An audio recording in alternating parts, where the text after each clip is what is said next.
From the Huffington Post, scientists have found signs of an oil and dispersant mix under the shells of blue crab larvae in the Gulf of Mexico.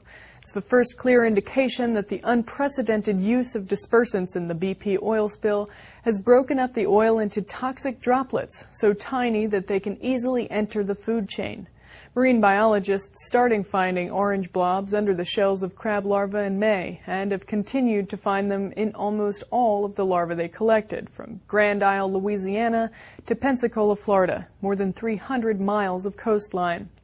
And now a team of researchers from Tulane University, using infrared spectrometry to determine the chemical makeup of the blobs, has detected the signature for Corexit, the dispersant BP used so widely. Tulane biologist Aaron Gray told the Huffington Post 2 independent tests are being run to confirm those findings. The well is now capped and the surface slick is shrinking. Still, much of the estimated 200 million or more gallons of oil that's spewed out of the blown well remains under the surface of the Gulf in plumes of tiny toxic droplets, in part due to the 1.8 million gallons of dispersant that BP used.